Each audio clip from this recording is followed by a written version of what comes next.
grupo de doenças heterogêneo, que é caracterizado pela destruição de hemácias por mecanismos autoimunes, ou seja, a gente tem a destruição de hemácias através do sistema imune do paciente, né, que acaba atacando o próprio paciente. Pode passar, doutor.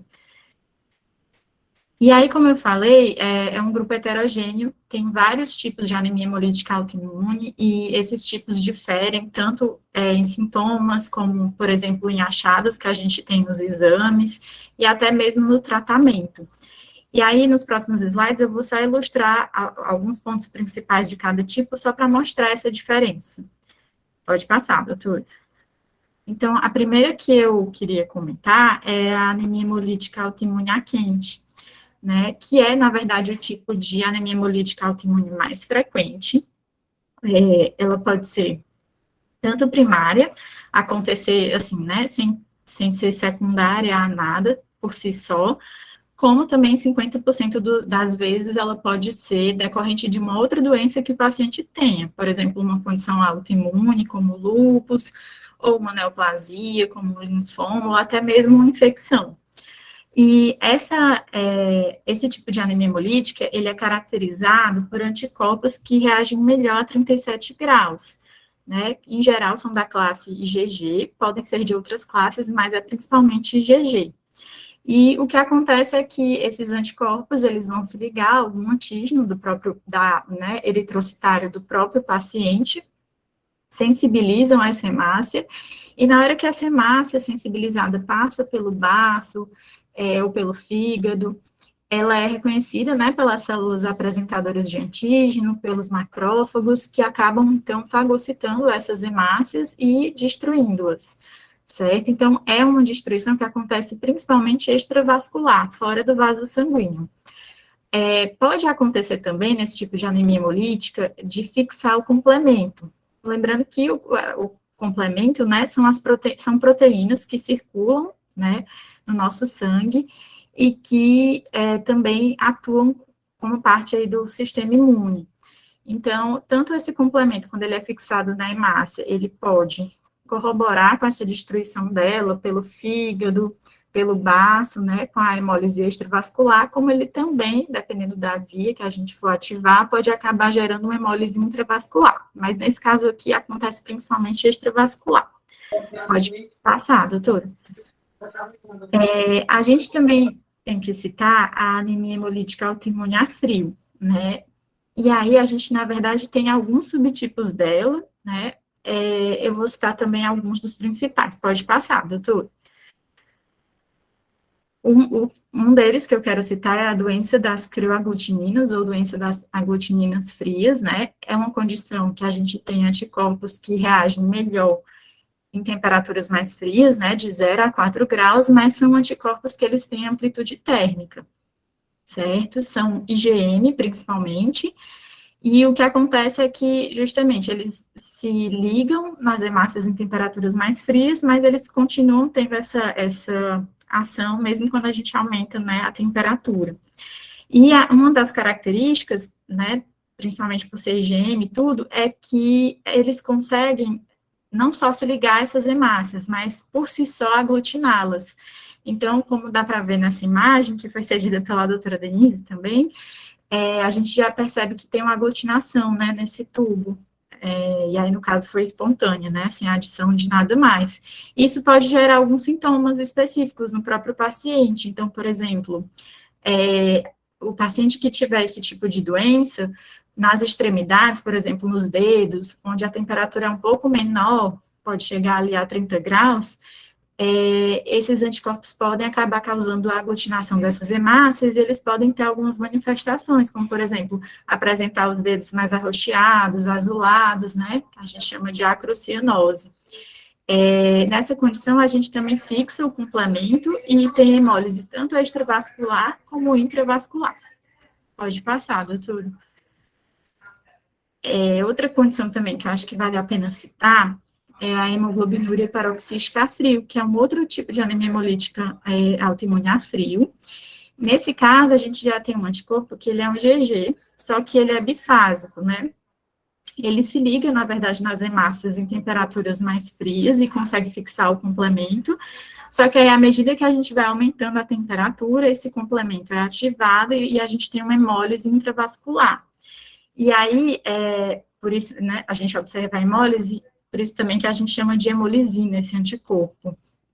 Esses indivíduos que têm essa condição, eles podem também ter algumas manifestações mais específicas pelo fato de terem essa hemólise intravascular. Então, às vezes, eles podem ter, por exemplo, nas costas ou nas pernas, urina mais escura, porque a hemoglobina que é liberada vai ser eliminada na urina, né? Essa condição, ela acontece mais em crianças, principalmente após infecções virais, mas também pode acontecer em adultos, principalmente no contexto, assim, de um indivíduo que tem sífilis, certo? E no diagnóstico dessa condição, a gente tem um teste que é até feito no laboratório de imunohematologia, né? Que é o teste de Donald-Landsteiner, que é justamente uma situação em que a gente vai colocar, um teste, né? Que a gente vai colocar o soro do paciente, juntar com a hemácia, né, numa temperatura mais fria, justamente para esses anticorpos se ligarem, e aí a gente vai aumentando a temperatura gradativamente e vai observar que acontece hemólise, se o teste for positivo. Né, um pouco mais complexo, tem outras coisas também envolvidas, mas é basicamente isso que a gente observa. Aí também tem uma foto desse teste sendo realizado. Pode passar, doutora.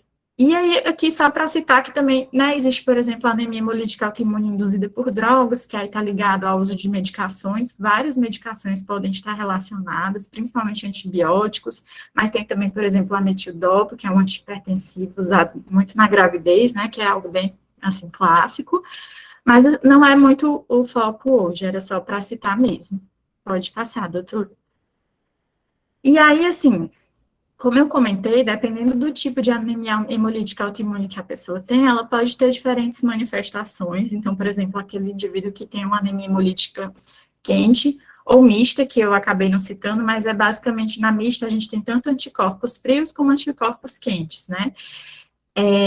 Bom, nesse tipo, por exemplo, o indivíduo pode ter um aumento do baço, um aumento do fígado, por conta daquela hemólise que acontece, né, nesses órgãos. Na doença das creaglutininas, como eu tinha comentado, a gente pode ter a acrocianose, pode ter o fenômeno de Raynaud, e na hemoglobinúria paroxística fria, o que eu tinha comentado também, que às vezes a urina pode vir mais escura, que são coisas às vezes mais específicas de cada tipo, mas todos os tipos cursam também com sintomas de anemia, né? Então pode ter fraqueza, cansaço, tontura, falta de ar, que é a dispneia, né? Icterícia, a pele mais amarelada e as mucosas, enfim.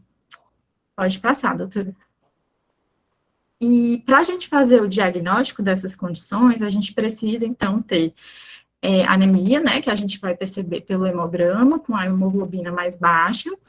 A gente precisa ter exames que mostram para a gente que o paciente está tendo destruição dessas hemácias, que são as provas de hemólise, como a bilirrubina indireta, aumentado, LDH aumentado, reticulócitos aumentados, a toglobina baixa. E além de ter anemia e de ter alguma evidência de que o paciente está tendo a hemólise, a gente também precisa, na maioria das vezes, né, ter algum exame que mostre para a gente que existe, que é um mecanismo autoimune, né? Então, por isso que a gente precisaria, então, do TAD positivo, certo?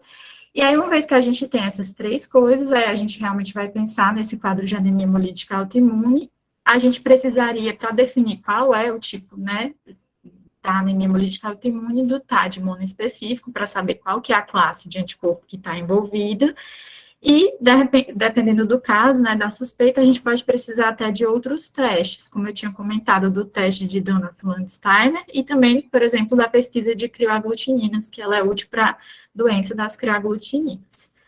Pode passar.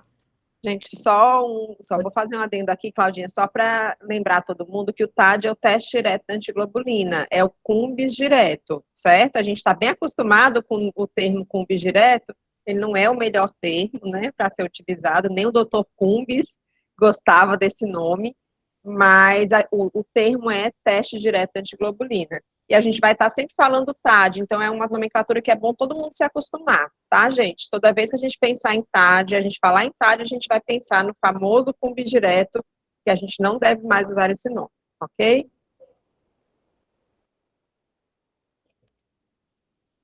E aí, aqui também só para ilustrar que os diferentes tipos de anemia hemolítica autoimune podem ter diferentes tratamentos. E aí, só para reforçar que é importante a gente conseguir classificar, né, ela certinho, saber qual que é o tipo. Porque, por exemplo, enquanto um paciente que tem anemia hemolítica autoimune quente, né, a quente vai receber, por exemplo, corticoide, um outro que tem a doença das craglutininas, né, que é um exemplo de anemia hemolítica autoimune a frio, já não vai usar essa medicação, vai mais, assim, né, a gente vai mais dar um suporte, orientar que aqueça as extremidades, e em algumas situações, por exemplo, usar uma medicação como rituximab.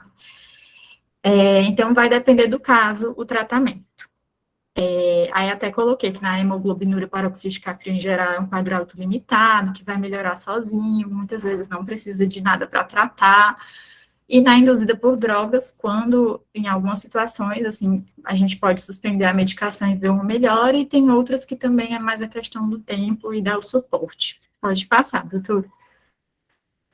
E aí, na realidade, isso tudo era para dar uma introduzida, mas aí agora eu vou também falar de um caso que aí a gente vai focar mais nessa parte transfusional, né, que era mais a ideia da aula. Esse caso também foi cedido pela doutora Denise, e é de uma paciente do sexo feminino, de 21 anos, de Calcaia, que na época abriu um quadro de astenia, né, cansaço, palpitações, falta de ar aos mínimos esforços, e ela tinha isso há 2 meses. Isso tinha ocorrido logo depois dela ter tido uma infecção viral, que no caso tinha sido uma hepatite A. Essa paciente, ela negava qualquer transfusão anterior, e ela já tinha tido uma gestação nos últimos 2 anos. Essas informações são importantes, porque a gente, através disso, consegue, né, pensar se a paciente pode ou não ter um halo anticorpo, ou seja, um anticorpo contra um antígeno que ela não tenha, né? Pode passar.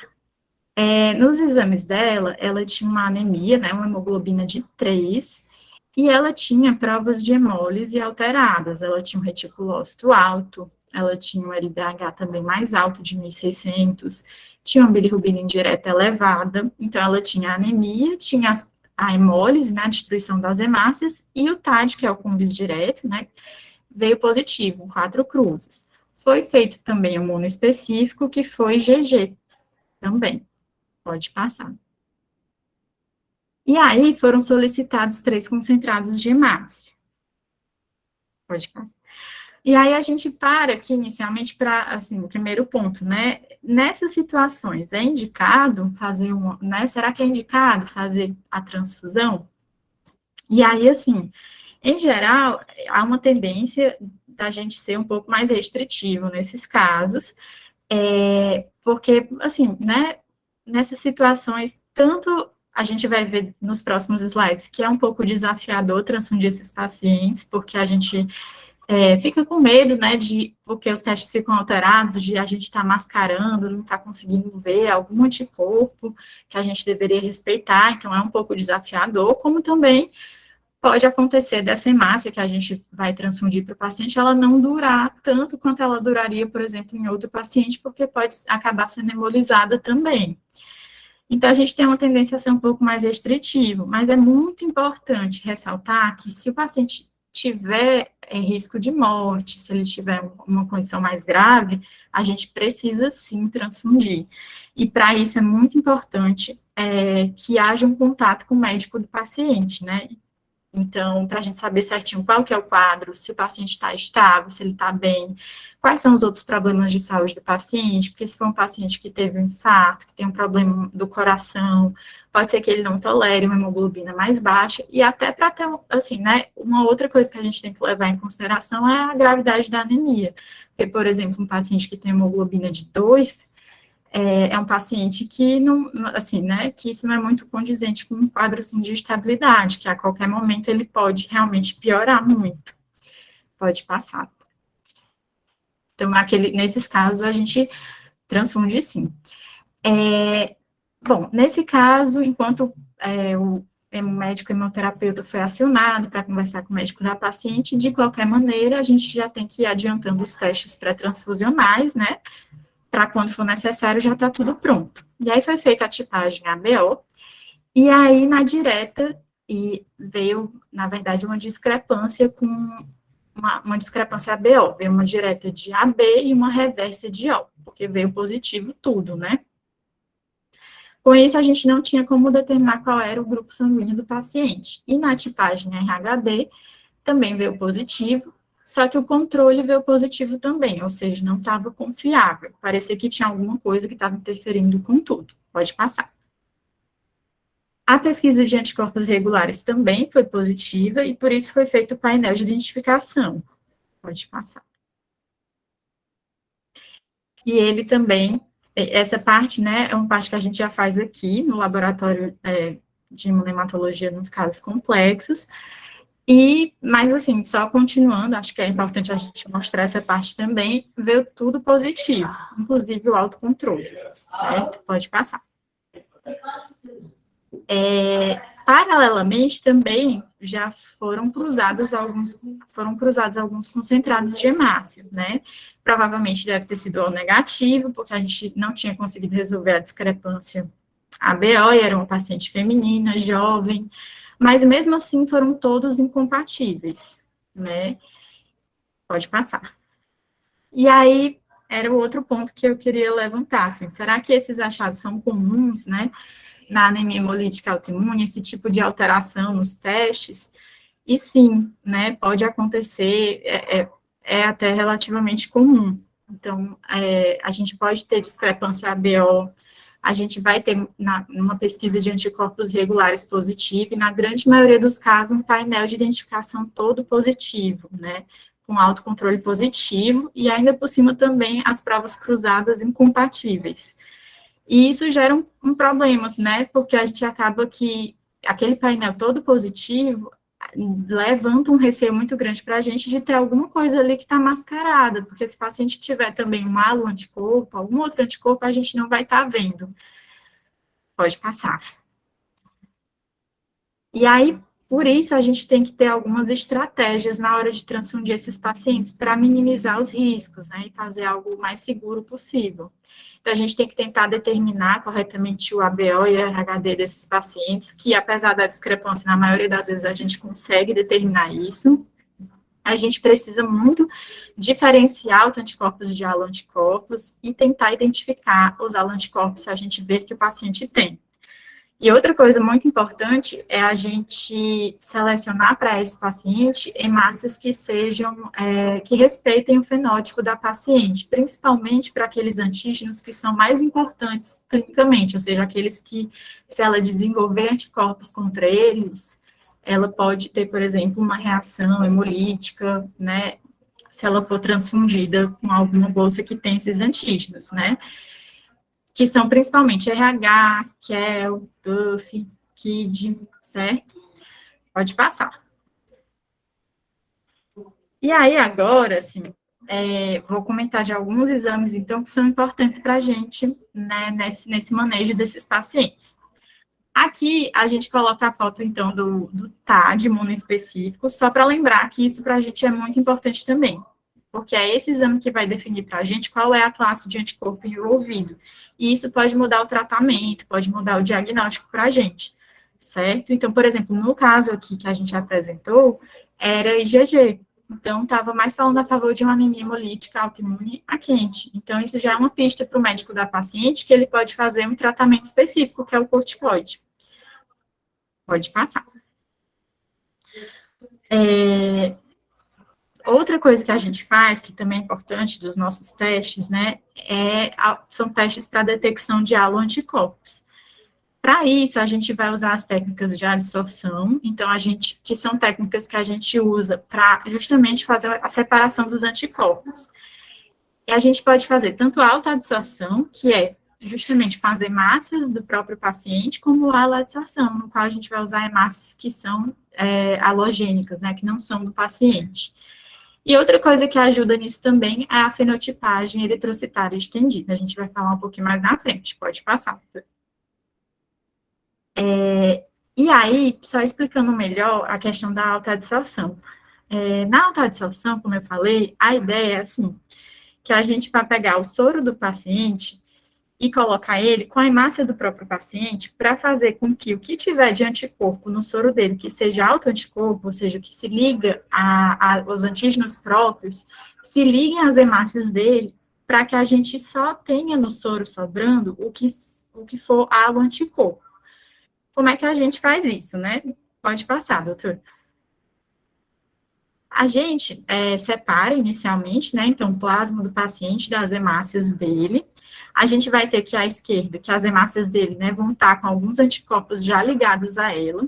A gente vai utilizar uma técnica que é o ZZAP, que é justamente papaina, que é a enzima, né, mais o DTT, e a gente vai tratar essas hemácias. E essa técnica é justamente para tentar desprender esses anticorpos que já estão ligados nessas hemácias e fazer com que a gente libere o máximo de sítios antigênicos nessas hemácias, certo? Pode passar. Aí, a gente vai pegar o soro que a gente tinha separado inicialmente do paciente e vai juntar com essas hemácias que passaram por esse tratamento, que são hemácias dele próprio. Vai incubar. E depois que a gente fizer isso, a gente vai separar novamente. E a ideia é que o que tinha de autoanticorpo, que está aparecendo ali à esquerda no plasma do paciente, vai se ligar à hemácia dele.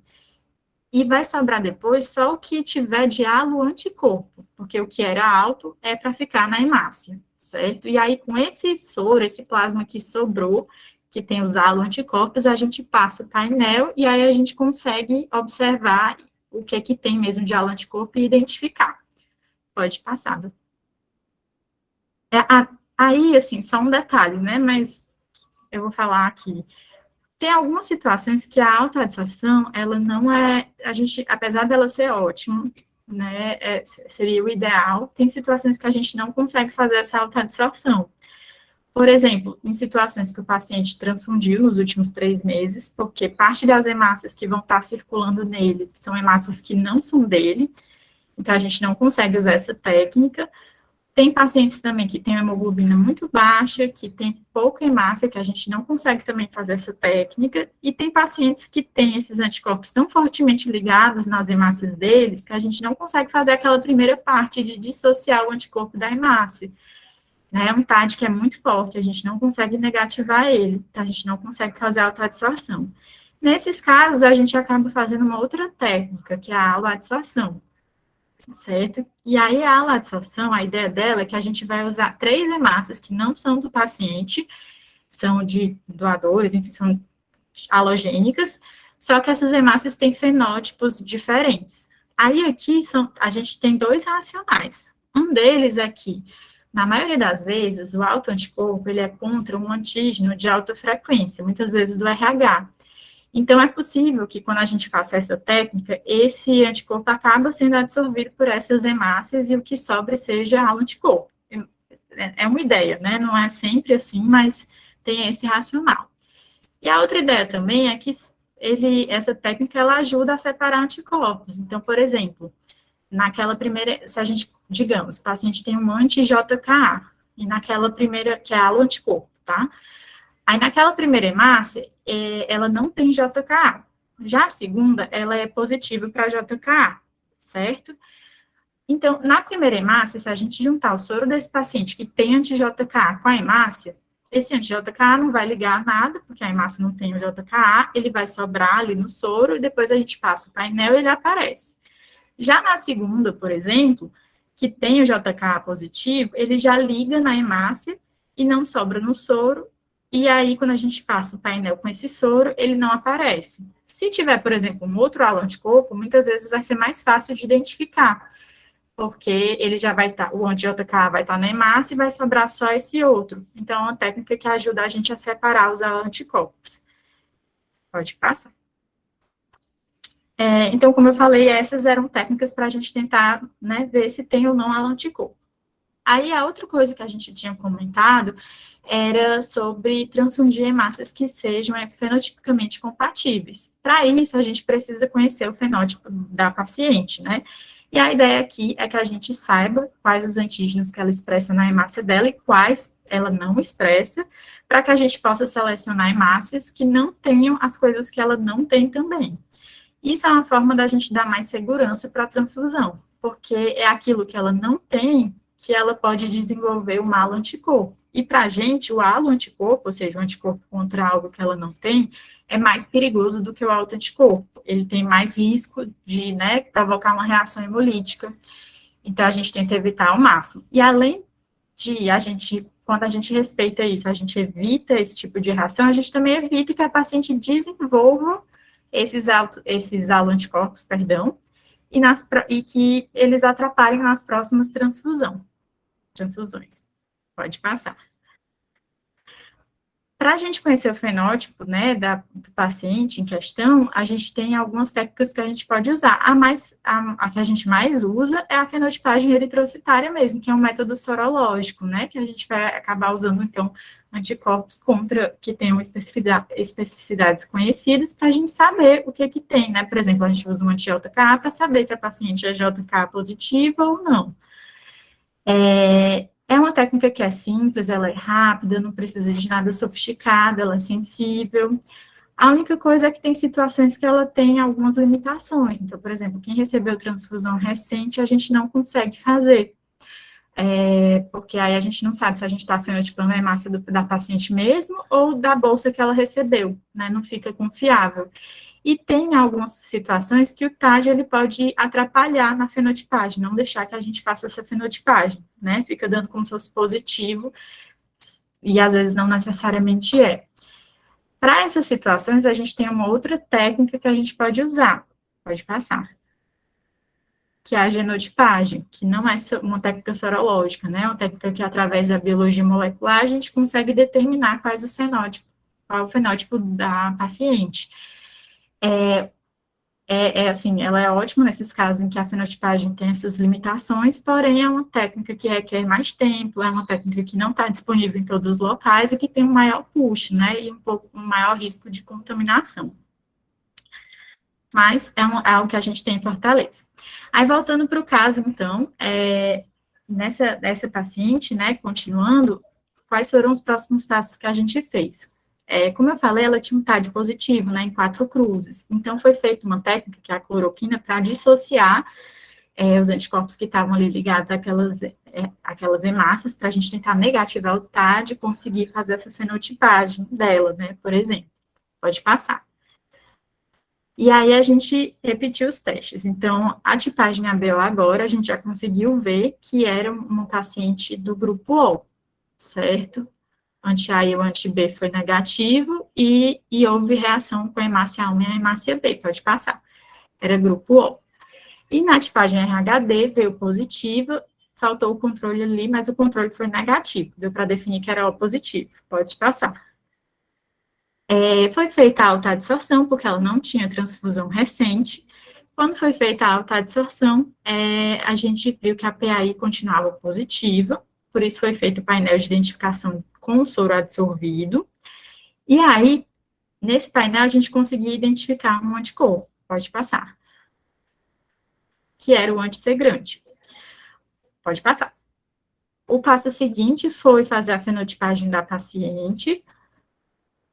E aí, pela fenotipagem, a gente percebia que, de fato, ela era C grande negativo, ou seja, aquilo ali, de fato, como a gente já tinha percebido, era um halo anticorpo que ela criou contra algo que ela não tinha, e ela deve ter desenvolvido na gravidez, né? Mas ela também era negativa para KEL, para FAIA, para JKA e para S grande, certo? E com isso, o que seria, então, o melhor, né? Seria selecionar uma hemácia, que for um concentrado de hemácia, que fosse desleucocitado, ou positivo, que nem a paciente, e que respeitasse todos os antígenos, assim, que eram relevantes que ela tinha negativo. C grande, o KEL, JKA, FAIA e S grande. A prova de compatibilidade, ela realmente, ela continua incompatível na maioria das vezes, mas aí é a questão do médico, da agência transfusional, né, conversar com o médico da paciente e explicar que isso vai acontecer mesmo, porque o autoanticorpo interfere, e que se for uma situação mesmo de urgência, de risco de vida, tem que ser feito apesar disso, só que aí o médico da paciente precisa assinar lá na requisição de transfusão aquele campo de situações especiais, e tem uma opção lá que é de prova incompatível por provável autoimunidade, que ele tem que assinar lá, essa opção, e também assinar, certo? E aí, nesse caso, também, o ideal é que a gente já tinha aqui o diagnóstico, então, de anemia hemolítica autoimune quente, que o médico começasse o tratamento com corticoide, certo? Pode passar. E aí, assim, ok, esse caso, a gente consegue ilustrar mais ou menos qual que é o passo a passo, né, que deveria ser feito, mas existem algumas situações que a gente tem que liberar a bolsa mais rápido ainda. Esses testes que a gente faz, idealmente, podem demorar 3, 4 horas, e às vezes a paciente está muito grave, ou o paciente, né, e não dá para esperar. O que a gente faz nessas situações, né? Nessas situações, a gente tenta respeitar a tipagem ABO-RHD, que em geral a gente consegue, né? É algo que a gente consegue de uma maneira mais rápida.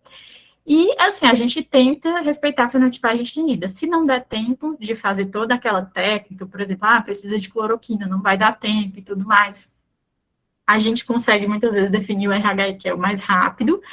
O que a gente pode fazer, por exemplo, para ter um resultado do KID mais rápido, é fazer em tubo.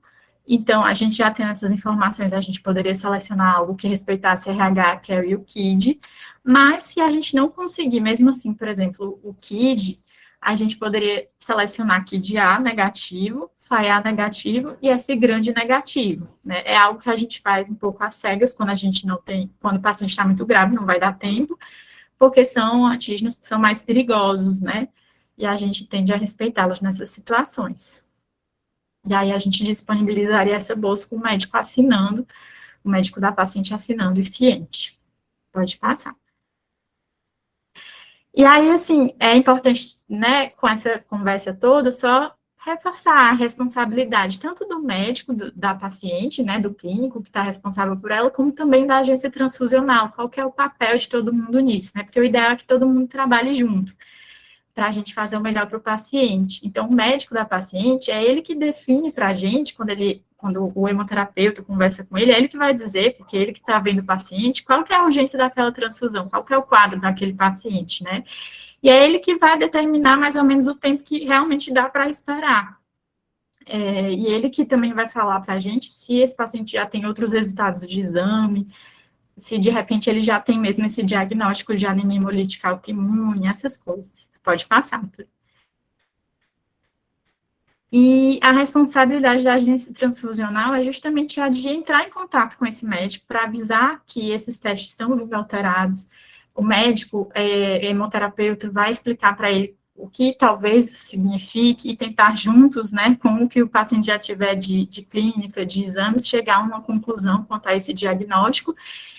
E ele também vai informar sobre que testes que estão sendo feitos, quanto tempo pode demorar, e também, em muitas situações, quando a gente identifica que é uma urgência, explicar que, nesse caso, o ideal é que seja mesmo feita a transfusão e que, né, e assim explicar que tem que assinar a requisição, mas que é o mais indicado. Pode passar, doutora. Então, acho que de mensagens importantes que ficam, né, para essa aula é que a gente, nesses casos, nunca deixe de transfundir quando for indicado, que a gente, nessas situações, tente ao máximo minimizar os riscos de reação transfusional e que a gente trabalhe sempre junto com o médico do paciente para fazer o melhor por ele. Pode passar. E aí, eu deixei aqui também alguns slides que ela tinha me disponibilizado, que eu achei legais, só para a gente reforçar. Então, qual concentrado de massa a gente seleciona nessa situação? Pode passar. Se a gente conseguir fazer o ABO, a gente vai respeitar o ABO do paciente. Se a gente conseguir fazer o RHD, também vamos respeitar o RHD do paciente. Se não conseguir, aí assim, sempre que a gente conseguir fazer a fenotipagem, a gente respeita a fenotipagem, e se não conseguir, a gente vai respeitar RH, KEL e o JKA, quando possível também o FAIA e o S grande. E por fim, lembrar sempre, que ela sempre fala também que o ótimo é inimigo do bom, e que é melhor a possibilidade de reação do que a certeza de óbito. A gente não pode atrasar para o paciente que está numa emergência a transfusão. E é isso. Obrigada, gente.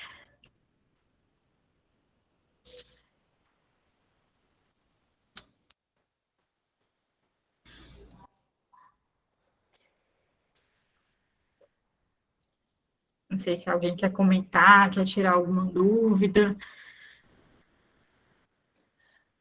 Cláudia, bom dia, tudo bem? Bom dia. Eu queria Bom dia, parabenizar pela aula, né, pela excelente aula, né, foi bastante instrutiva. E uma boa parte das vezes o médico ainda não tem um diagnóstico da causa da anemia, né? Então, lembrar que quando a gente vai indicar transfusão, é importante investigar a causa dessa anemia. A anemia por si só não é uma doença específica, né? A causa sempre deve ser investigada para você depois pensar em tratamento e transfusão, se for o caso, né? Como é que a agência, por exemplo, a agência ela pode ajudar nesse diagnóstico da anemia hemolítica autoimune, né? Por exemplo, um paciente que chega à transfusão e né, deu um PAI positivo, fizeram o teste o TAD, né, nem sempre faz o TAD nas provas transfusionais, mas quando é feito o TAD deu positivo. Qual a conduta na agência? Assim, o que a Imuno faz quando, né, quando recebe uma solicitação de transfusão e o TAD dá positivo? É entrar com o médico prescritor, assim, a gente orienta essa conduta com o médico prescritor para avisar da possibilidade da anemia hemolítica autoimune. Lembrar que nem todo TAD positivo, né, é uma anemia hemolítica autoimune. Como é que é a orientação nossa do Hemossi? Posso responder para mim? Eu fiquei na dúvida. Não, aqui... assim, se tu sabe dizer em relação a essa parte a gente como sempre é que a tenta agência entrar em pode... contato com o médico, como que a agência pode ajudar, né? Eu acho que o primeiro passo seria entrar em contato. Por mais que o TAD, né, o cúmbis direto, não seja uma coisa assim específica, pode acontecer às vezes dele ser positivo e não ser uma anemia hemolítica autoimune, é importante que o médico esteja ciente, né? Porque às vezes eles não pensaram também nessa possibilidade, e é isso que meio que levanta para eles essa suspeita. E isso pode fazer muita diferença. Então, a gente pega alguns casos aqui que às vezes não eram algo que eles estavam pensando, e a partir disso eles começam a pensar, pedem exames e chegam a um diagnóstico e realmente tratam a causa da anemia. E evitam, por exemplo, muitas outras transfusões. Enfim, o importante é avisar, né? E chega muito nas agências, né, com TAD positivo, a grande, né, parte não vai ser uma anemia hemolítica autoimune, mas é importante avisar para o médico prescritor dessa situação, né? Mas, no mais, queria parabenizar a aula e estamos abertos para perguntas ou comentários, algum caso específico. A Ana Georgia está elogiando a aula aqui no chat, excelente aula, doutora Cláudia, parabéns. Eu queria fazer um comentário, posso? Deve. Gente, na verdade a Claudinha comentou que a gente tem algumas informações que são muito importantes para a gente no laboratório de imunematologia, né? Ela falou do histórico transfusional, ela falou do histórico gestacional, mas eu só queria reforçar que esse histórico não é importante apenas quando a gente tem que fazer um estudo de uma anemia hemolítica autoimune, né? Então, essas informações, primeiro, são obrigatórias pela portaria. Eu sei que a gente sofre, porque quando a gente olha a portaria, essas informações têm que vir perfeitas na requisição de transfusão, né? E a gente sabe que isso não é bem a realidade de, eu acho, lugar nenhum. Porque nós temos uma equipe médica muito heterogênea, vamos falar dessa forma. Eu garanto a vocês que praticamente 100% deles nunca ouviram falar na portaria, que a gente gosta tanto da nossa portaria de consolidação número 5 do Ministério, porque, infelizmente, a hemoterapia ela não é abordada de forma adequada na faculdade de medicina. Assim como a gente sabe que também acontece em outras faculdades, mas é uma coisa que a gente vai ter que trabalhar para o futuro. De toda forma, é nossa responsabilidade, como funcionário de agência transfusional, ter essa informação correta. E aí eu reforço sempre, gente, o SBS não é a melhor forma de receber essa informação. Por quê? Porque a primeira gestação nunca vou saber pela SBS, mas em relação à transfusão, todo mundo tem que lembrar que o SBS é alimentado por nós, né? Então, se eu não alimentei a transfusão porque eu estou com requisição atrasada, porque eu estou com alguma dúvida no que foi transfundido, estou com alguma requisição de transfusão pendente, a informação não vai estar lá. Então, a informação da transfusão, ela tem que vir sempre a partir do paciente. E isso considerando, né, eu falei do SBS, considerando que o paciente foi transfundido pela hemoce, né? Então, a gente sabe hoje que a gente tem dois outros serviços de hemoterapia privados no estado, eu não sei se todos já sabem, né, porque o segundo entrou no finalzinho do ano passado, então a gente está, além do Fugição, o GSH também aqui no estado, em que a gente não tem essa informação de todas as transfusões. Então, o paciente tem que contar para a gente. E, claro, nós vivemos num mundo globalizado, né? Todo mundo já ouviu falar nisso. Quer dizer, nós vamos de um lugar para o outro de forma muito fácil. Então, nada impede que uma pessoa que veio do Piauí esteja hoje em Fortaleza, tenha tomado sangue há 2 dias lá no Piauí, e a gente precisa dessa informação. Então, gente, a informação sobre históricos, a gente tem que perguntar para o paciente. E nós temos sempre uma rotina, a maioria dos serviços, né, de coleta pela própria agência transfusional, dessa amostra pré-transfusional. Então, é uma coisa bem simples, a gente já pergunta todas as coisinhas para ele, né, aí a gente pergunta mais essas. E a gente coloca a nossa requisição de transfusão e ajuda a fazer testes mais confiáveis. Principalmente agora que a nossa intenção, né, que 100% das agências do Estado estejam fazendo fenotipagem de alguns pacientes, não, obviamente não todos, mas sabemos, por exemplo, que as mulheres abaixo de 50 anos vão receber fenotipagem eritrocitária para poderem ser transfundidas de forma adequada. E a gente precisa saber se essa mulher não foi transfundida para não fazer uma fenotipagem e ver hemácia do doador e achar que é do paciente. Então, essa conversa com o paciente é muito importante para a segurança dos testes pré-transfusionais. Eu queria só fazer esse comentário, agradecer a Claudinha pela aula, elogiar que foi uma aula muito boa, e lembrar que a gente vai estar sempre aqui, né, Cláudia? O plantão da Imunemata é um plantão 24 horas, 7 dias por semana, para ninguém passar aperto. Então, tá com um caso difícil na mão, não tá sabendo o que fazer, a gente está sempre à disposição.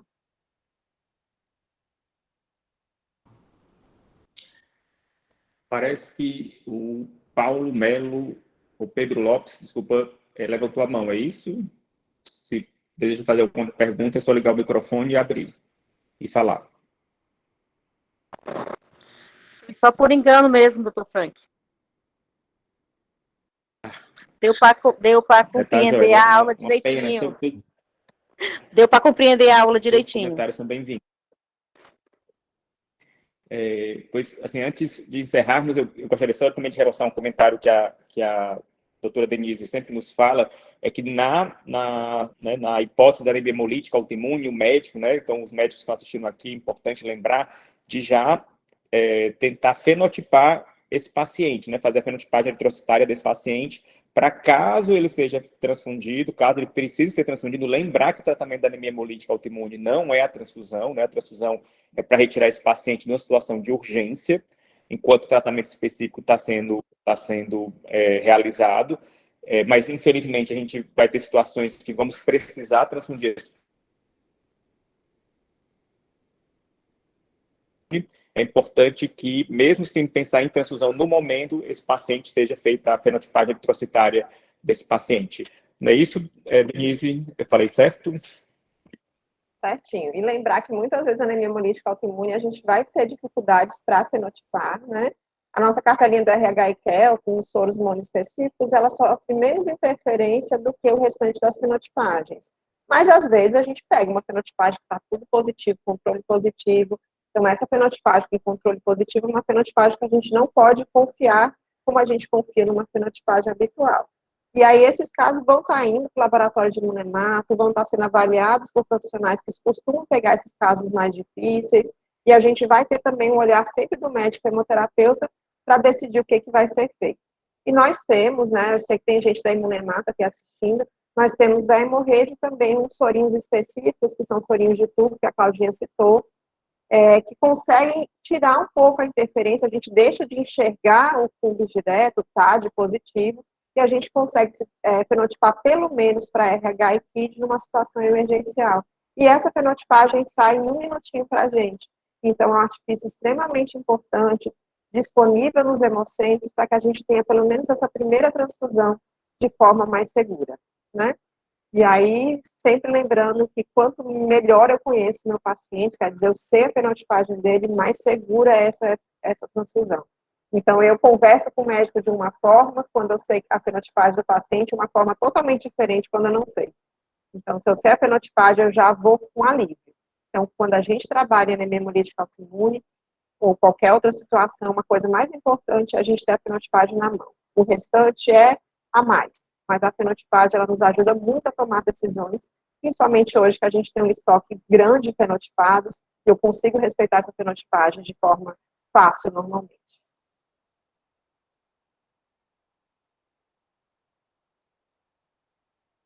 Tá sem áudio, Franklin. Posso encerrar, Denise? Posso encerrar, doutora Cláudia? Bom dia. Eu gostaria de saber só a Lembrando a respeito da todos... frequência, que não vi passar a lista. Pronto, gostaria de reforçar que a lista de frequência está no chat, né? O chat, a Cris, da diretoria de hemoterapia, disponibilizou um link. Vocês cliquem nesse link, certo? Está disponibilizado no chat da reunião da internet, certo?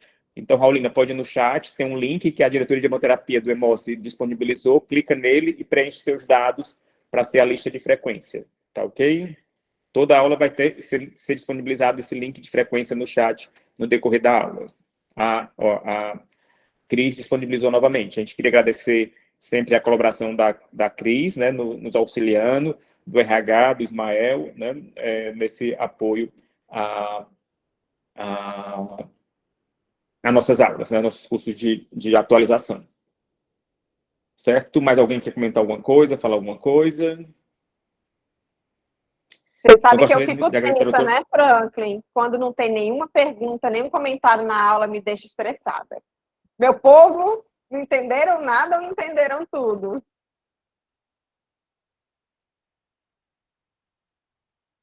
Eita, que o silêncio tá grande. Acho que entenderam tudo, então, né? Graças a Deus entenderam tudo, né? Eu queria agradecer a doutora Cláudia Mota. Cláudia, queria fazer algum comentário? Só agradecer mesmo. Obrigada aí pela oportunidade. E pelos slides, doutora Denise, pelas imagens, muito bons. A Cláudia retorna futuramente para falar sobre outros temas, né, no nosso curso. Semana que vem nós falaremos sobre transfusão de plaquetas, uso racional do concentrado de plaquetas, e contamos com a presença de todos. Gostaríamos de agradecer novamente a doutora Cláudia Mota, a doutora Denise Bruneta e a todos vocês que estão aqui participando e prestigiando esse curso. Perguntem, é importante, toda aula é importante para a gente aprender alguma coisa. Então, um abraço a todos, até semana que vem, 7 horas, às sextas-feiras.